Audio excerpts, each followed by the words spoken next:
Bismillahirrahmanirrahim. Assalamualaikum warahmatullahi wabarakatuh. Allah subhanahu wa ta'ala berfirman, A'udzu billahi minasyaitonir rajim. Bismillahirrahmanirrahim. Ya ayyuhalladzina amanu ista'inu bis-sabri was-salah. Innallaha ma'as-sabirin. Innallaha ma'as-sabirin. Wahai orang-orang yang beriman, mintalah pertolongan dengan sabar dan sholat. Sesungguhnya Allah bersama dengan orang-orang yang sabar. Kita sering mendengar ayat ini disampaikan oleh para ulama, para da'i, para ustadz, tentang bahwa salah satu di antara cara menjemput pertolongan Allah subhanahu wa ta'ala itu adalah dengan melakukan ibadah sholat. Pertanyaannya adalah, sholat yang seperti apakah yang bisa menjemput pertolongan Allah dalam kehidupan kita pada saat kita sedang mengalami ujian yang berat?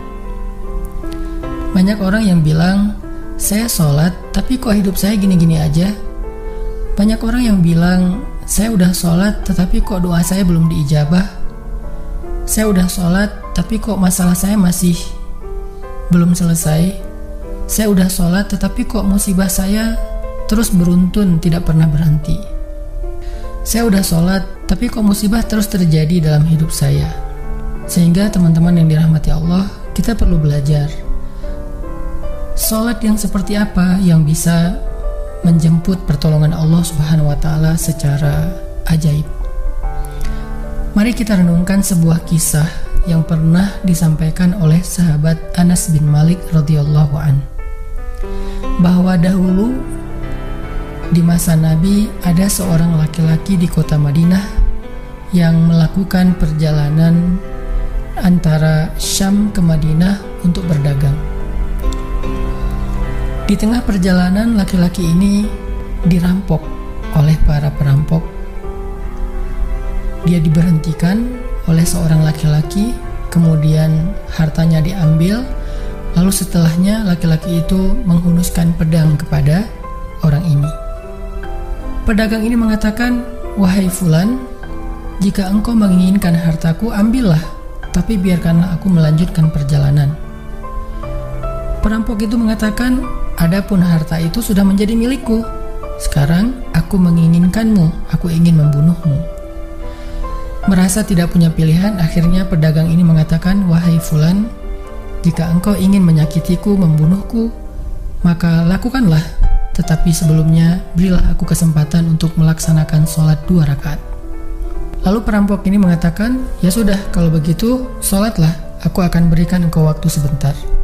Maka pedagang ini pun mendirikan sholat dengan sholat yang sangat khusyuk. Di dalam sholat, laki-laki ini setelah membaca Al-Fatihah, dia membaca sebuah ayat di dalam surat An-Naml ayat 62. Apa ayatnya? Dia membaca kalimat, Amman yujibul muttarra idza da'ah. Amman yujibul muttarra idza da'ahu wa yakshifus su'a wa yaj'alukum khulafa'al ard. A ilahum ma'allah. A ilahum ma'allah. Qalilan ma tadhakkarun. Bukankah dialah Allah yang memperkenankan doa orang yang dalam kesulitan apabila dia berdoa kepadanya, dan menghilangkan kesusahan, dan menjadikan kalian sebagai khalifah di muka bumi? Apakah di samping Allah ada Tuhan lain yang patut disembah atau dimintai pertolongan? Sedikit sekali dari nikmat Allah yang kalian ingat. Shadaqallahul azim. Teman-teman yang dirahmati Allah SWT, inilah ayat yang dibaca oleh pedagang tadi ketika dia sholat 2 rakaat. Dia membaca kalimat ini dengan penuh penghayatan dan perenungan. Dia mentadaburi ayat ini. Amman yujibul muttarra idza da'ah wa yakshifus su'. Bukankah dialah Allah yang memperkenankan doa orang-orang yang dalam kesulitan dan menghilangkan kesusahan? Dia menghayati ayat ini. Dia mentadaburi ayat ini. Sehingga muncullah rasa yakin di hatinya bahwa harapannya saat ini satu-satunya adalah Allah yang yujibul muttar. Dia dalam kondisi muttar, dalam kondisi kesulitan, dalam kondisi terancam. Muttar itu bisa bermakna terancam, kesulitan, kesusahan, dan berbagai macam makna dari ketidakberdayaan. Siapa yang yujibul muttar? Siapa yang akan memperkenankan doa orang yang tidak berdaya selain Allah? Wa yakshifus su', dan menghilangkan kesusahannya selain Allah. Maka mulai muncullah rasa yakin di dalam hati laki-laki ini setelah membaca ayat tersebut. Setelah selesai dia lakukan sholat, kemudian dia mengangkat kedua tangannya. Dia berdoa kepada Allah dengan menyebut nama-nama Allah yang mulia.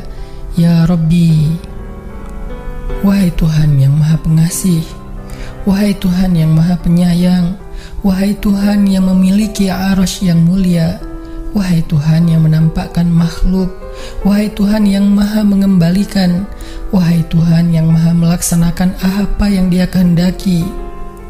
Aku mohon dengan cahayamu yang memenuhi sudut-sudut arasy-Mu. Hamba mohon kepadamu dengan kekuasaanmu yang menguasai makhluk-Mu dan dengan rahmat-Mu yang meliputi segala sesuatu. Tidak ada Tuhan yang berhak disembah selain Engkau, ya Allah.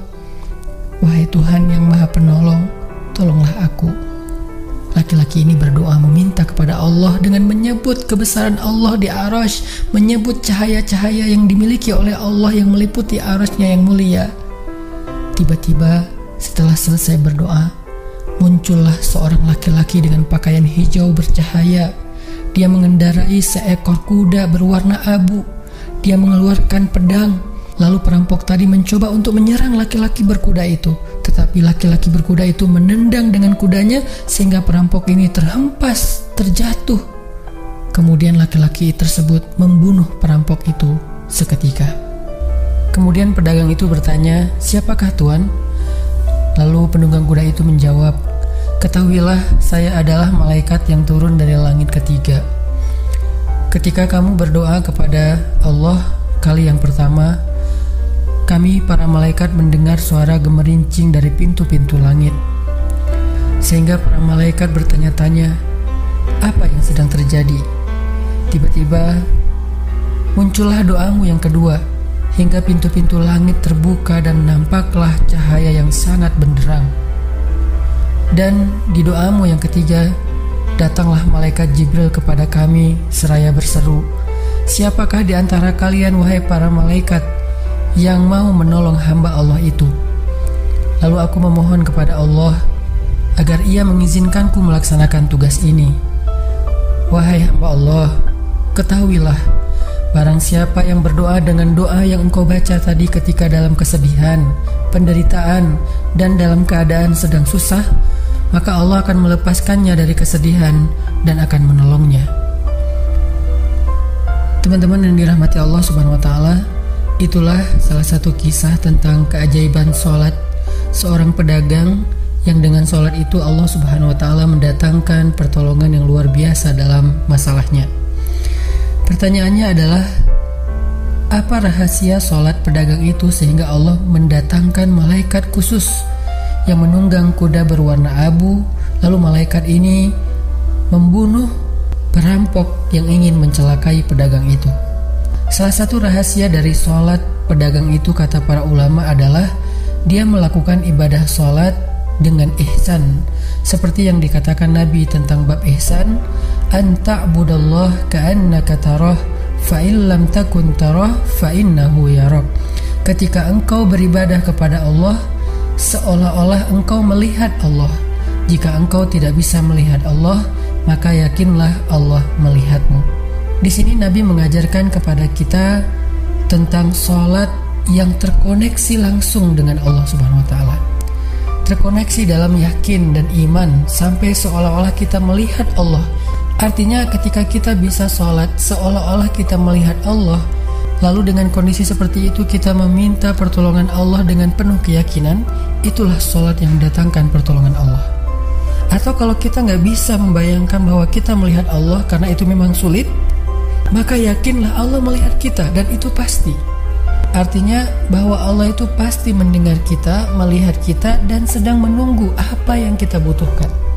Maka orang yang bisa melakukan sholat dalam keadaan benar-benar seperti sedang bertemu dengan Allah, lalu dia meminta pertolongan Allah Subhanahu wa Ta'ala seperti pedagang tadi, maka sholatnya itulah yang disebut di dalam Al-Quran wasta'inu bis sabri wassalah, sholat yang bisa mendatangkan pertolongan Allah Subhanahu wa Ta'ala. Semakin sering kita melakukan sholat dengan ihsan, benar-benar seperti bertemu dengan Allah Subhanahu wa Ta'ala. Kalau kita nggak bisa ngerasain bagaimana cara menghayati kita melihat Allah, yakinlah Allah melihat kita. Dan kalau kita bisa mendawamkan ini dalam sholat 5 waktu dan dalam sholat-sholat sunnah kita yang lain, terutama sholat tahajud, maka insya Allah sholat kita sudah menjadi jalan keajaiban dalam kehidupan kita.